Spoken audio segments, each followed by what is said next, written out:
चलो विद्यार्थी मित्रों, આપણે ગયા લેક્ચરમાં 9 દાખલા સુધી જોયું હતું, બરાબર. ત્યારબાદ 10મો દાખલો થોડાક જ બાકી છે, 10, 11, 12, 13, 14, 15.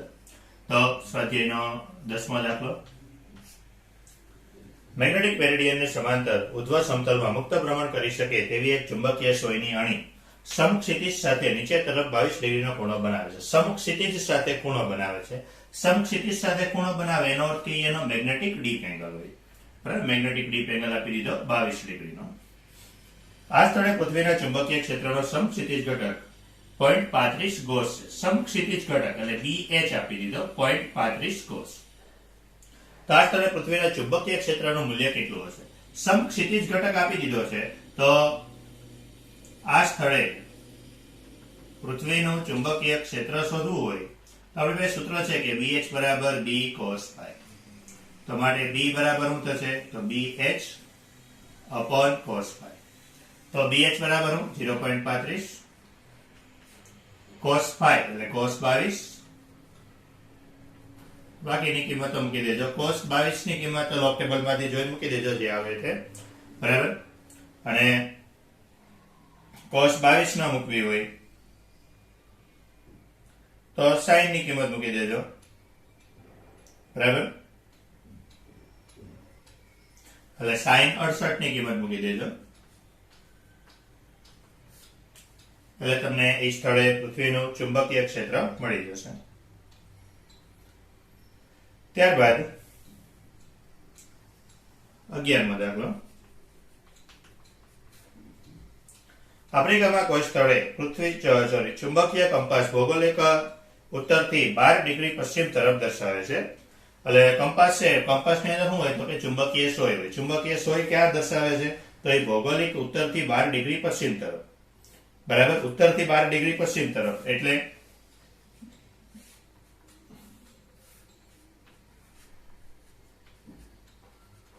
જે ચુંબકીય સોય છે એ ચુંબકીય સોય આ તરફ દર્શાવે છે. એટલે અહીંયા ચુંબકીય સોય છે 12 ડિગ્રી, બરાબર. તો ચુંબકીય સોયના ઉત્તર ધ્રુવની અણીને મેગ્નેટિક મેરિડિયનના સમતલમાં રાખતા તે સમક્ષિતિજ સાથે ઉત્તર તરફ 60 ડિગ્રીનો ખૂણો બનાવે છે. ઉત્તર તરફ સમક્ષિતિજ સાથે ખૂણો બનાવે છે એનો અર્થ એનો મેગ્નેટિક ડીપ એંગલ આપી દીધો 60 નો. આ સ્થળે પૃથ્વીના ચુંબકીય ક્ષેત્રનો સમક્ષિતિજ ઘટક 0.16 ગોસ છે. તો આ સ્થળે ચુંબકીય ક્ષેત્રની પૃથ્વીના ચુંબકીય ક્ષેત્રનું મૂલ્ય અને દિશા જે વસ્તુ સમજો. પહેલા કામ કરીને મૂલ્ય શોધી લઈએ કે પૃથ્વીનું ચુંબકીય ક્ષેત્ર તો BH બરાબર હું ફરીથી B cos phi એટલે B બરાબર હું કરશો તો BH છેદમાં cos phi. કિંમત મૂકી દો. BH એટલે 0.16, cos phi તો cos 60 અને cos 60 ની કિંમત મૂકી દો એટલે તમને એનું ચુંબકીય ક્ષેત્ર મળી જશે. બીજું જે તમને પૂછ્યું છે ચુંબકીય ક્ષેત્રની દિશા ક્યાં હોય તો કે ભાઈ ચુંબકીય સોય છે. ચુંબકીય સોય હંમેશા ક્યાં ગોઠવાય તો પૃથ્વીના ચુંબકીય ક્ષેત્રમાં જ ગોઠવાય. એનો અર્થ કે અહીંયા ચુંબકીય સોય ગોઠવાણી છે તો એનો અર્થ એમ થઈ ગયો કે આ સ્થળે એ તમે રકમમાં આપી દીધું છે, જવાબ રકમમાં જ આપેલો છે કે આ સ્થળે પૃથ્વીનું ચુંબકીય ક્ષેત્ર ઉત્તરથી પશ્ચિમ તરફ 12 ડિગ્રી છે, બરાબર. એ તમને રકમમાં જ આપી દીધું છે, એમાંથી જ આપણે જવાનું હતું ડાયરેક્ટ જ. 12મો દાખલો, એક નાના ગજ્ય ચુંબકની મેગ્નેટિક મોમેન્ટ m આપી દીધી છે 0.48 જૂલ પર ટેસ્લા. ચુંબકના કેન્દ્રથી 10 સેન્ટીમીટર અંતરે તેની અક્ષ પર અને તેની વિષુવવૃત્ત રેખા પર ચુંબક વડે ઉત્પન્ન થયેલા ચુંબકીય ક્ષેત્રની દિશા અને મૂલ્ય શોધો. ચાલો અક્ષ પર.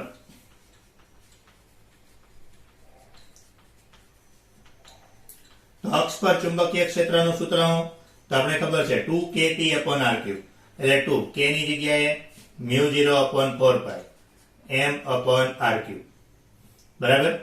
કિંમત મૂકી દો. m એટલે 0.48 આર એટલે 10 સેન્ટીમીટર છે, તો 10 ગુણ્યા 10 ની માઇનસ 2 એટલે 10 ની માઇનસ 1 મીટર, એટલે 10 ની માઇનસ 3 બરાબર નો ઘન છે. એટલે તો આ 0.48 ગુણ્યા 2 બરાબર 48 દુ 96 થઈ જાય બરાબર. હવે 0.96 ગુણ્યા -3 ઉપર જવા દો એટલે -4 ટેસ્લા. દિશા ક્યાં હોય તો આપણે ખબર છે અક્ષ પર ચુંબકીય ક્ષેત્રની દિશા ક્યાં હશે તો ડાયપોલ મોમેન્ટની દિશા, અને વિષુવ રેખા પર ક્યાં હોય તો ડાયપોલ મોમેન્ટની વિરુદ્ધ દિશામાં. તો એ જ રીતે વિષુવ રેખા પર ચુંબકીય ક્ષેત્ર, તો વિષુવ રેખા પર કેટલું હોય તો આપણે ખબર છે કે kp upon r cube, અંતર તરફૂટ લેવાનું છે એટલે એનો અર્થ કે જે આ મૂલ્ય છે એનું અડધું કરી નાખીએ. તો વિષુવ રેખા, તો વિષુવ રેખા બરાબર હું લખી શકીએ અક્ષ ભાગ્યા 2 બરાબર. અક્ષ પર કેટલું છે 0.96 ભાગ્યા 2 એટલે 0.48 થઈ જશે. ફરીથી 0.48 ગુણ્યા 10 ની માઇનસ 4 ટેસ્લા, અને કેટલું હોય તો ડાયપોલ મોમેન્ટની વિરુદ્ધ દિશામાં.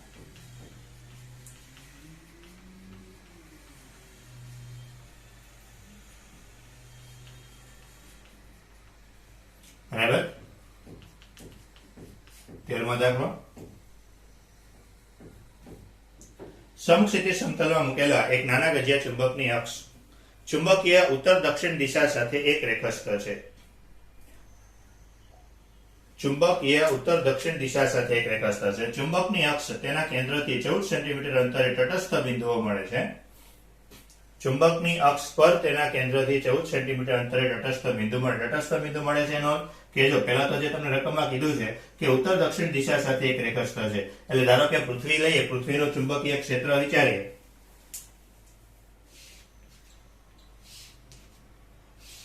કે આ દિશામાં જો પૃથ્વીનું ચુંબકીય ક્ષેત્ર હોય તો એને તમને કંઈક એવું કીધું છે કે આ જે ચુંબક રાખ્યું છે બરાબર, ચુંબક કંઈક આ રીતે રાખ્યું છે, એક નાના ગજિયા ચુંબકની અક્ષ ચુંબકીય ઉત્તર દક્ષિણ દિશા સાથે એક રેખસ્થ છે બરાબર. બીજી રીતે સમજો કે અક્ષ પર કેન્દ્રથી 14 સેન્ટીમીટર અંતરે તટસ્થ બિંદુ મળે છે. તટસ્થ બિંદુ અક્ષ પર ક્યારે મળે જો આ પૃથ્વીનું ચુંબકીય ક્ષેત્ર હોય બરાબર. તો હું એનો અર્થ શું થઈ ગયો કે એની અક્ષ પર ચુંબકીય ક્ષેત્ર, તો અક્ષ એનું જે ચુંબકીય ક્ષેત્ર હોય એનું ચુંબકીય ક્ષેત્ર કંઈક આ રીતે હોય બરાબર. હવે અહીંયાથી જો વિરુદ્ધ દિશા આમ થતી હોય ને તો અક્ષ પર તટસ્થ બિંદુ મળે. એનો અર્થ એમ થઈ ગયો અહીંયા n હોવો જોઈએ, અહીંયા s હોવો જોઈએ, એટલે એની ડાયપોલ મોમેન્ટ પૃથ્વીના ચુંબકીય ક્ષેત્ર ડાયપોલ મોમેન્ટની વિરુદ્ધ દિશામાં હોવી જોઈએ, તો જ એની અક્ષ પર તટસ્થ બિંદુ મળે બરાબર. અને આ સ્થળે પૃથ્વીનું ચુંબકીય ક્ષેત્ર 0.36 ગોસ છે. તો પૃથ્વીનું ચુંબકીય ક્ષેત્ર 0.36 ગોસ છે એનો અર્થ શું થઈ ગયો આ બિંદુએ તટસ્થ બિંદુ મળે છે એનો અર્થ શું થયો એ બિંદુએ બે ચુંબકીય ક્ષેત્ર હશે, એક આનું એક પૃથ્વીનું. તટસ્થ બિંદુ મળે છે એનો અર્થ એ બિંદુએ બંને ચુંબકીય ક્ષેત્ર સમાન હશે બરાબર. તો આપણે એવું કહી શકીએ કે માટે આપેલ બિંદુએ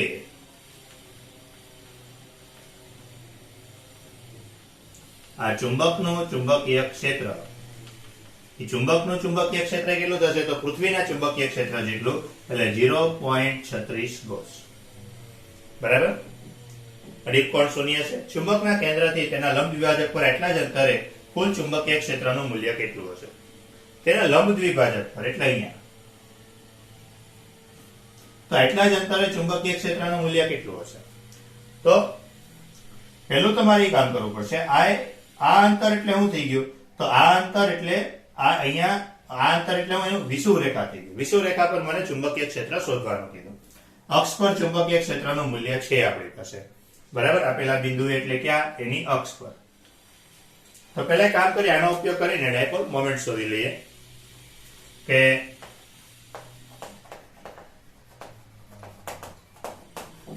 તટસ્થ બિંદુએ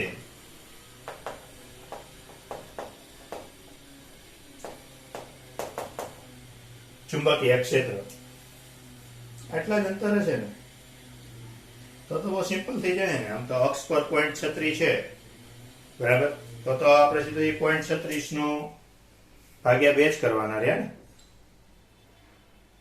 બરાબર ને.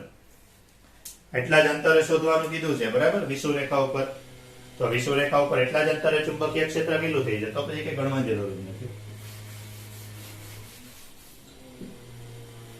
કે વિષુવરેખા ઉપર આટલા જ અંતરે ચુંબકીય ક્ષેત્ર. તો હમણાં આપણે કીધું એમ કેટલું થઈ જશે, અક્ષ કરતા અડધું, એટલે 0.18 ગોસ એટલું થશે. બીજું આ દિશામાં પૃથ્વીનું ચુંબકીય ક્ષેત્ર પણ છે, કેટલું, 0.36 ગોસ, બરાબર, વત્તા 0.36 ગોસ, એટલે કેટલું થશે, 8 ને 6 14, એટલે 0.54 ગોસ, બરાબર. કારણ કે એ બિંદુએ આ ચુંબકીય ક્ષેત્ર મળશે 0.18, એટલે એવું કર્યું, આનું અડધું અને બીજું પૃથ્વીનું તો છે જ, એટલે એ બિંદુએ બે ચુંબકીય ક્ષેત્ર તમને મળશે, એટલે 0.36 ને 0.18, બરાબર. ત્યારબાદ 14મો દાખલો.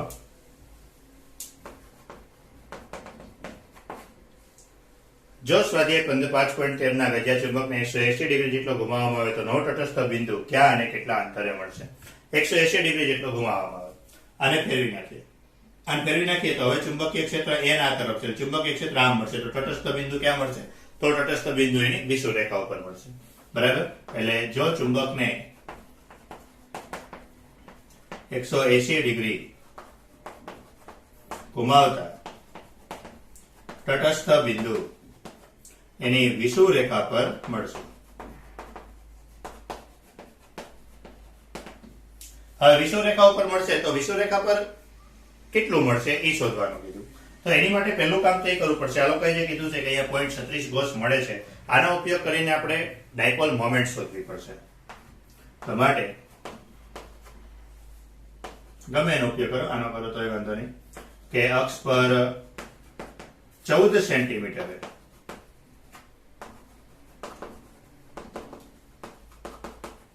આગળના દાખલામાં 14 જ હતું ને, અક્ષ પર 14 સેન્ટીમીટરે ચુંબકીય ક્ષેત્ર, તો અક્ષ પર સૂત્ર હું μ0/4πm/r3. આનો ઉપયોગ કરીને આપણે ડાયપોલ મોમેન્ટ પહેલા શોધી લઈએ. તો m બરાબર 4πr3b/2 μ0. બીજી બધી કિંમત મૂકી દેવાની. r કેટલો છે, તો કે 14 સેન્ટીમીટર, એટલે 14 ગુણ્યા 10⁻², એટલે 10⁻6, ગુણ્યા b કેટલો, તો 0.36 ગોસ, અને 1 ગોસ એટલે 10⁻4 ટેસ્લા, છેદમાં 2 ગુણ્યા μ0, એટલે 4π × 10⁻7, બરાબર. એટલે આનો 0.18 થઈ જશે, બાકીની ગણતરી કરી નાખજો, જે જવાબ મળે એ. અહીંયા તમને ડાયપોલ મોમેન્ટ મળી જશે, બરાબર. તો માટે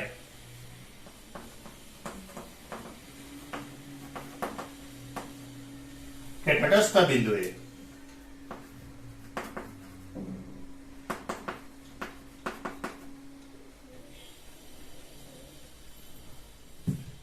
બિંદુએ ચુંબકીય ક્ષેત્ર, હવે કયું, એની વિષુવરેખા ઉપર. તો વિષુવરેખા ઉપર μ0/4πm/r3, મારે આ અંતર શોધવું છે. તો r3 બરાબર μ0m/4πb. b તો કેટલો, તટસ્થ બિંદુ છે ને, એટલે b તો 0.36 જ, બરાબર. બીજી બધી કિંમત મૂકી દેજો, કે μ0 m ની કિંમત જે અહીંયાથી મળે એ અહીંયા મૂકી દેજો, અને ચુંબકીય ક્ષેત્ર તો તટસ્થ બિંદુ છે એટલે 0.36 ગોસ.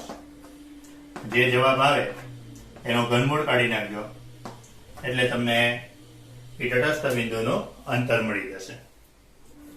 કે 5.25 ગુણ્યા 10⁻2 જૂલ પર ટેસ્લા મેગ્નેટિક મોમેન્ટ ધરાવતા નાના ગજિયા ચુંબકને તેની અક્ષ પૃથ્વીના ચુંબકીય ક્ષેત્રની દિશાને લંબ રહે તે રીતે રાખવામાં આવ્યો છે. ડાયપોલ મોમેન્ટ તમને આપી દીધી છે 5.25 ગુણ્યા 10⁻2 જૂલ પર ટેસ્લા, તો તેના લંબ દ્વિભાજક પર તેની અક્ષ પર કેટલા અંતરે પરિણામી ચુંબકીય ક્ષેત્ર પૃથ્વીના ચુંબકીય ક્ષેત્ર સાથે 45 ડિગ્રીનો કોણ બનાવતું હશે. આ સ્થળે પૃથ્વીનું ચુંબકીય ક્ષેત્ર 0.42 ગોસ લ્યો અને ચુંબકની લંબાઈ અવગણો. બે તમને બિંદુ કીધા છે. પહેલી વાત કરીએ લંબ દ્વિભાજક પર. હવે પહેલી વસ્તુ તમને હું કીધી છે, ચુંબકને એ રીતે રાખવાનો છે કે જેથી ચુંબકની અક્ષ અને પૃથ્વીની અક્ષ એકબીજાને લંબ રહે. એનો અર્થ એમ થઈ ગયો કે પૃથ્વીનું ચુંબકીય ક્ષેત્ર જો હું એને BE લઉં તો એ આ તરફ હશે, બરાબર.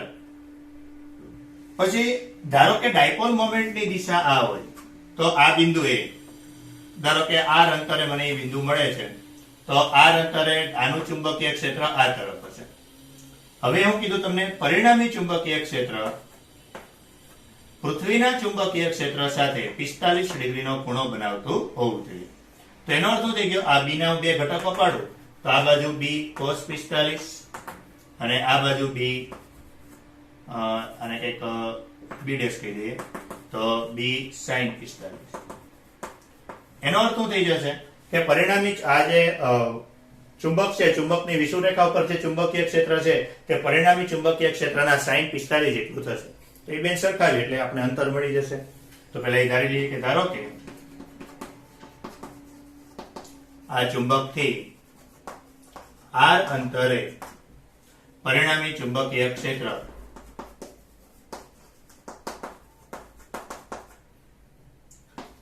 પૃથ્વીના ચુંબકીય ક્ષેત્ર સાથે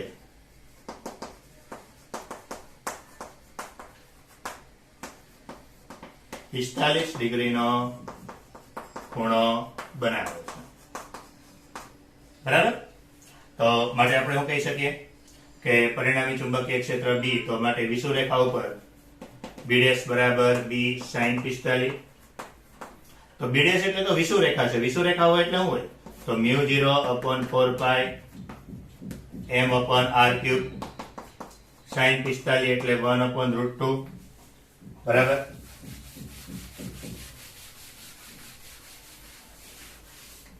ચલો આમાંથી આપણે r શોધવાનો છે. તો માટે અંતર r³ બરાબર √2 μ0m upon 4πd, બરાબર.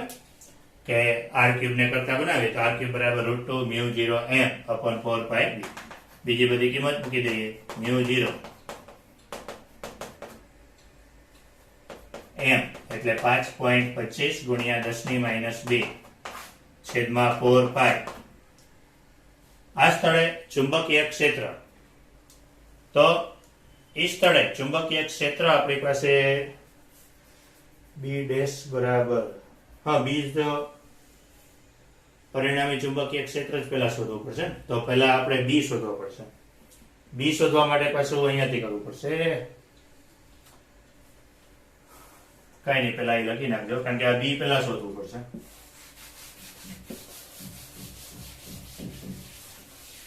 આપણે પૃથ્વીનું ચુંબકીય ક્ષેત્ર આપી દીધું છે 0.42 ગોસ.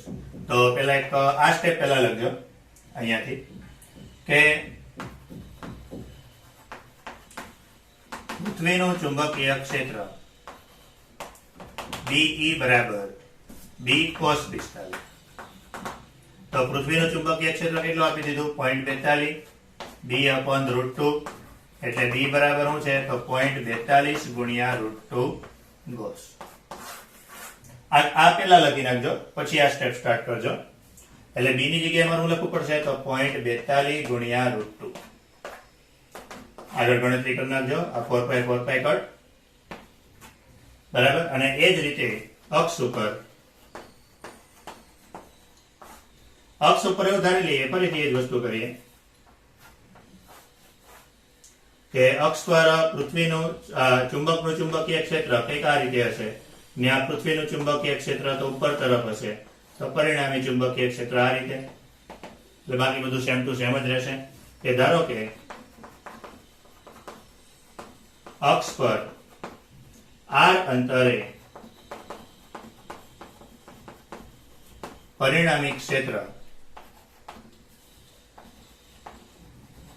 પૃથ્વી સાથે 45 ડિગ્રી એ છે. બરાબર, એટલે ફરીથી બાકીનું કામ તો એનું એ જ કરવાનું થશે આપણે કે b' બરાબર b cos 45 અને b' અક્ષ પર લેવાનું છે. અક્ષ પર લેવાનું છે એટલે 2 μ0/4 પાઈ m/r³ બરાબર b cos 45 એટલે પાછો આ પોઈન્ટ 42 છે અહીંયા વધશે. એમાંથી પાછો r³ ને કરતા બનાવી દો એટલે 2 ગુણ્યા μ0 એટલે 4 પાઈ ગુણ્યા 10⁻⁷ m એટલે 5.25 ગુણ્યા 10⁻² છેદમાં 4 પાઈ ગુણ્યા 0.42. આ બધી કિંમત આમાં મૂકી દો એટલે તમને એનો અંતર મળી જશે. બરાબર, તો અહીંયા એનો ત્યાં સુધીનું એટલે બધા ઓલમોસ્ટ પૂરા. હવે વચ્ચે ખાલી આપણે થિયરી વાળા જે છોડ્યા છે એ એકવાર વાંચી લેજો. બરાબર, એમાં કંઈ બીજું નવું છે નહીં. બરાબર, પછી એમાં કંઈક એવો ડાઉટ્સ લાગે તો કહેજો, કારણ કે એ બધા યાદ જ રાખવાના છે. એટલે ચેપ્ટર અહીંયા પૂરું.